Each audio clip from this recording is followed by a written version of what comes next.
Masih di channel Kuliah Online Ekonomi. Di video kali ini kita akan membahas salah satu tema di dalam ekonomi mikro juga, yaitu asymmetric information atau informasi yang asimetris, informasi yang tidak simetris. Apa itu? Oke, kita bahas. Pasar yang efisien itu mensyaratkan bahwa semua pihak di dalam pasar, semua pihak yang terlibat itu mempunyai akses dan mempunyai tingkat informasi yang sama di dalam pasar. Tetapi kadangkala pihak-pihak di dalam pasar itu mempunyai tingkat informasi, mempunyai pemahaman informasi yang berbeda-beda, yang tidak sama. Nah, keadaan di mana penjual dan pembeli itu memiliki informasi yang tidak sama tentang pasar, ini yang kita sebut sebagai informasi yang asimetrik atau asymmetric information. Ini adalah beberapa contoh informasi asimetris yang biasa terjadi. Yang pertama adalah penjual itu biasanya memiliki informasi yang lebih lengkap, informasi yang lebih baik terkait dengan barang yang ia jual dibandingkan dengan pembeli. Nah, nanti contoh dari informasi asimetris seperti ini akan kita bahas, yaitu saat penjualan mobil bekas. Jadi di sini penjual itu memiliki informasi yang lengkap tentang kualitas dari mobil yang ia jual dibandingkan dengan pembeli. Oke, jadi contohnya seperti itu. Itu termasuk dalam informasi yang asimetris. Kemudian peserta asuransi atau pemegang polis, contohnya adalah polis kesehatan, itu mempunyai informasi yang lebih lengkap tentang kesehatannya, tentang keadaan fisiknya dibandingkan dengan perusahaan asuransi. Oke.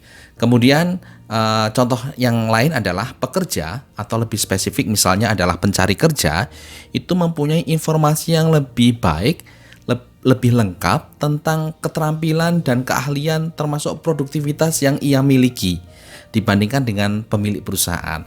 Nah, di sini kita lihat bahwa ada ketidakseimbangan pemahaman informasi terkait tertentu, sehingga ini yang kita sebut sebagai informasi yang asimetris atau asymmetric information. Pertanyaannya adalah, apa sebenarnya konsekuensi dari informasi yang tidak seimbang tadi? Apa konsekuensi dari asymmetric information? Adanya informasi yang asimetris itu membuat terjadinya dua hal ini. Yang pertama, ada karakteristik yang tidak diketahui oleh salah satu pihak.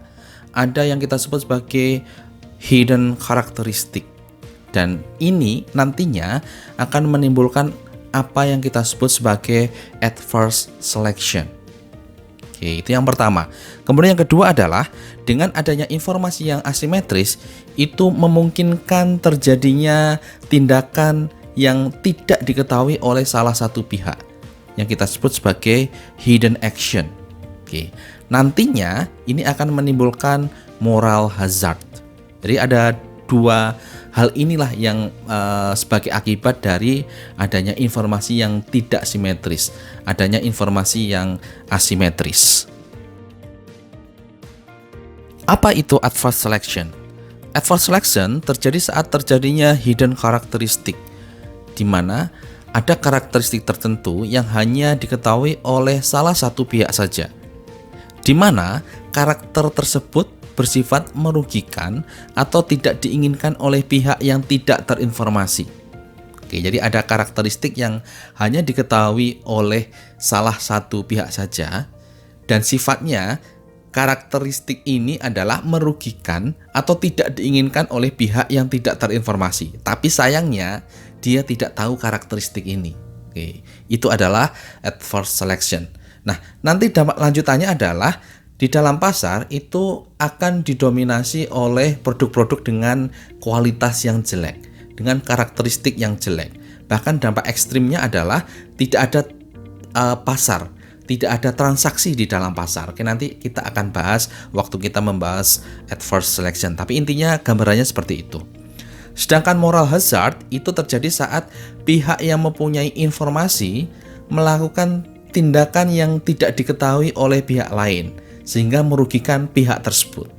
Itu yang kita sebut sebagai moral hazard. Apa itu? Kemudian contohnya apa? silahkan lihat di video selanjutnya.